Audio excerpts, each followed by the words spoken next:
It says VW Amarok here. This is your standard head unit. Obviously you've got your steering wheel controls on here. You got some app connects. That's about most things you can do. Settings in here. There's no actual car access or anything going on. That's about it. Obviously you'll have your reverse camera and like a beepers there.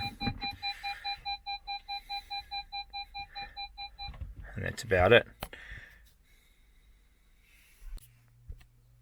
Fairly straightforward to remove this. Basically we need to get this cover here off. So using the trim removal tools that came in the kit, we're going to pop up under here. And there's pretty much 4 torque screws around there. So we're just going to use a little bit of tape to go around with us so we don't mark the dash at all. And you just want to push it in there and just go around and pop it out. Again, it is plastic, so you shouldn't need to force anything. Just go around the whole thing a couple of times if you need to get it out. But you'll see it should pop out fairly easy like this. And you'll see it all start to come out. Then once you've got it a certain way, you can use your hands to give it a little bit of a helping hand.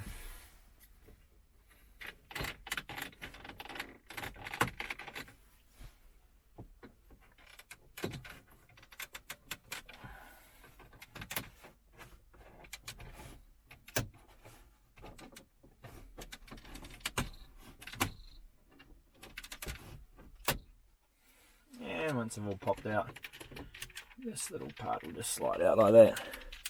So fairly easy.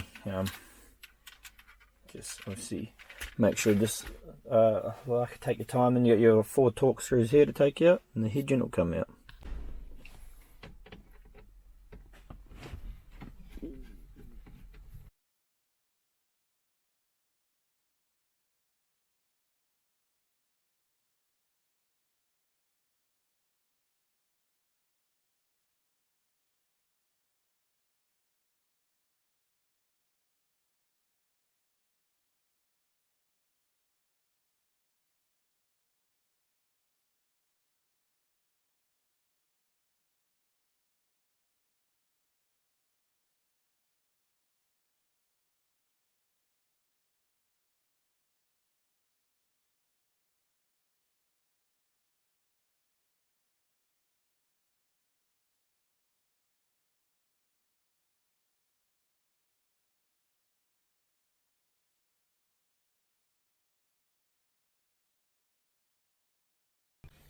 So in the back there you've just got 1, 2, 3, and I've unplugged the main one.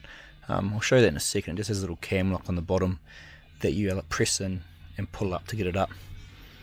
But those are your 3 plugs in the back of the head unit. So there's the old unit out there. So your 3 plugs are coming in here. So on these 3 plugs here, this one, just need to press the bottom in here to pull out. Again the same on this one, press in here, you can see that it clips in, so you pull it out. And then this one here is the main cam lock one, so that actually pulls out and up if you clip in there. So that gets your 3 plugs out. So once the old unit's all pulled out, you'll be left with a few plugs here. Go like a main plug, USB plug, and antenna. So you just want to go into our kit and grab out the plugs you need. Obviously, well, one of them is the Whaka antenna adapter plug. That will just clip into here like this. That's that done. USB's on the main harness. So this is like a main harness with our CAN bus light box on it. So obviously the black's going to go into the big light, black one. All these aren't used. No need to worry about all these.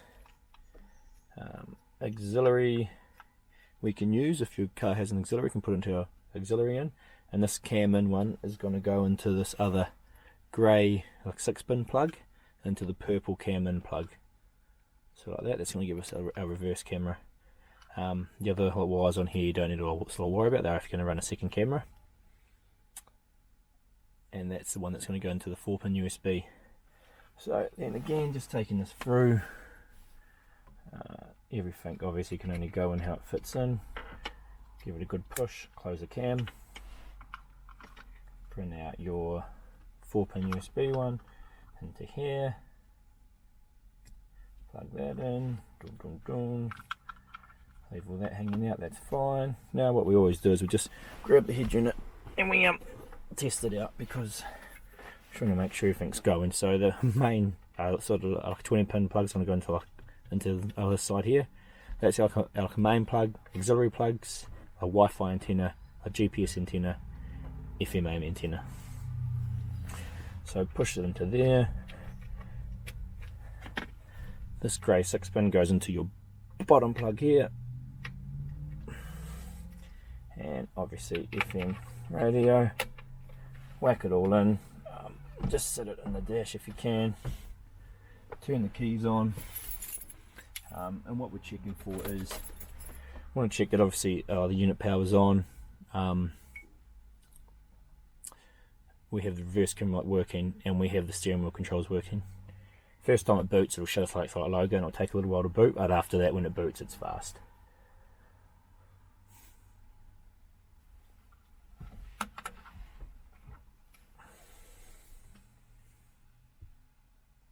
Rightio, so first thing we go, yep, steering wheel controls, cool. Go into radio, scan the radio, make sure you pick up some stations. We should get 92, something around here, I think. So there we go.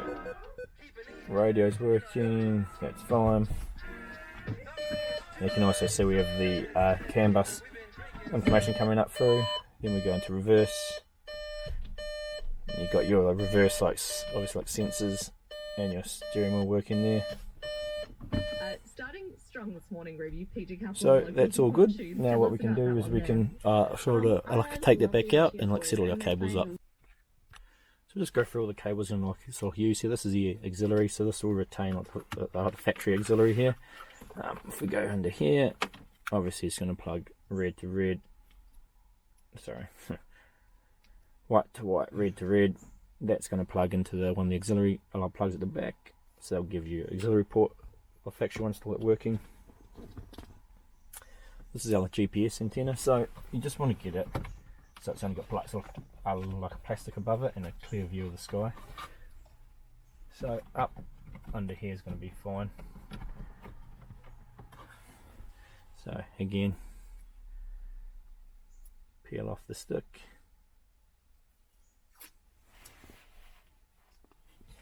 And just run it back under here and stick it up the top there.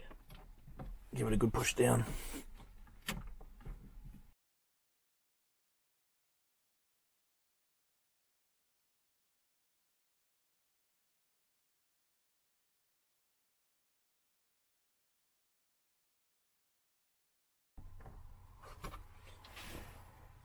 That can leave semi tied up, and that's going to go into like a GPS. This is like a Wi-Fi antenna. It's just extended for like future use, but you can actually leave this just like floating loose around the back. It's still going to work fine for everything that we're like using it for. It's just in case in the future we want to run somewhat long range like Wi-Fi devices, you can put that up a bit higher. So we'll plug that in. You got this plug here with the external mic port and 2 USBs. So the one that says like Android Auto here, you want to plug into your existing retention one to keep that working, and the other one you can probably like run down the side and tuck out by your footwell down there somewhere.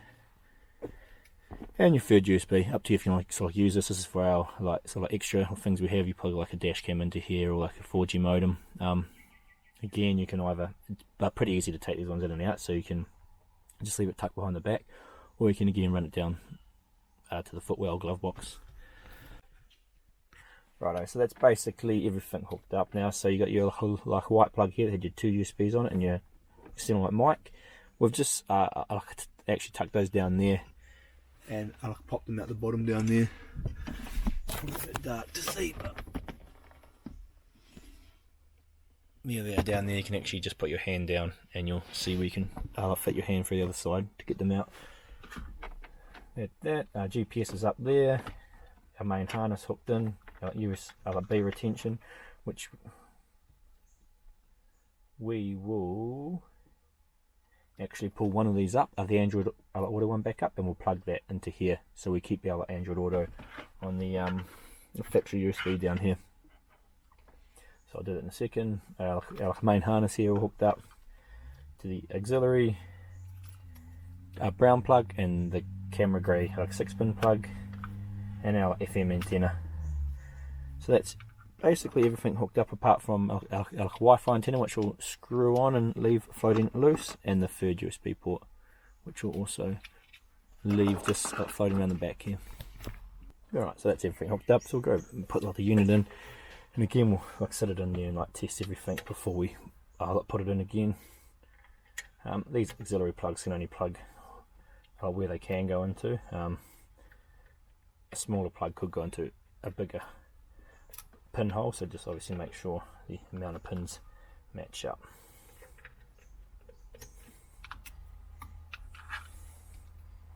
GPS goes GPS. There's a small label under the bottom of these little brass screws, so one says GPS, one says Wi-Fi. So let's make sure you put them in the right one, otherwise you won't get very good signal. This is the Wi-Fi one over here.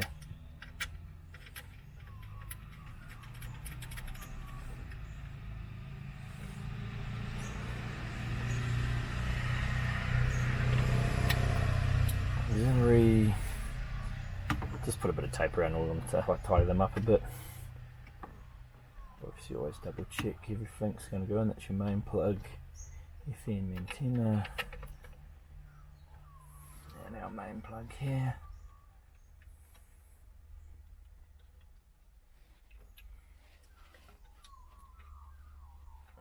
Give that a good push in.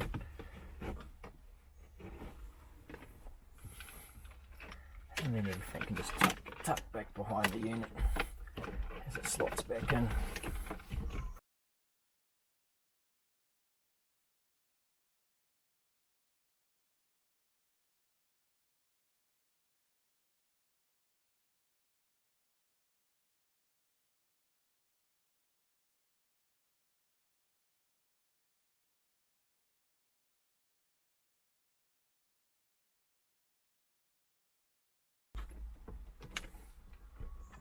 So again, you can see the cable's hidden a bit at the back there, so it's just a case of making sure they all tuck down when you put them behind. That's why you don't really want to tape it all up too tight, because you kind of want the cables to go back and sit and drop down. So it normally just takes a little bit of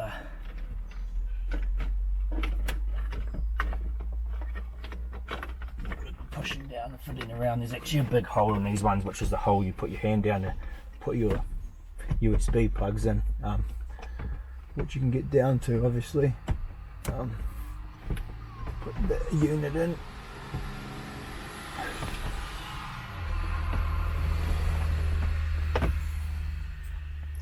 Now what we want to do is obviously power the car up again. Do the same check you did at the start there. Make sure we got a bit of stuff going on.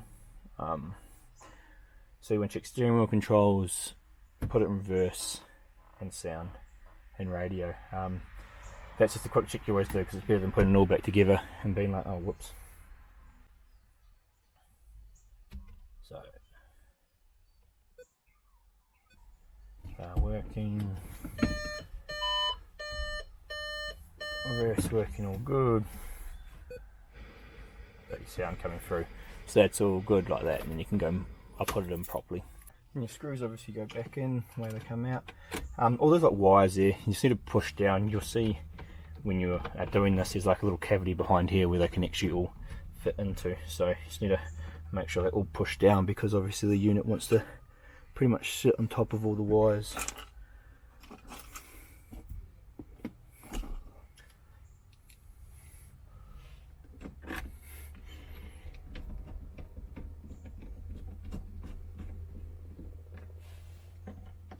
So again, all your screws are in. That plastic fascia will go on in reverse.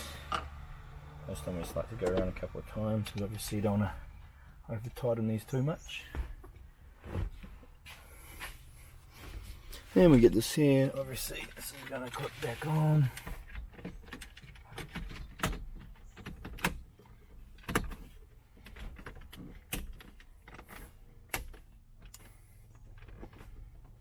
Just go with your fingers all the way around, because it'll hit all the clipping points.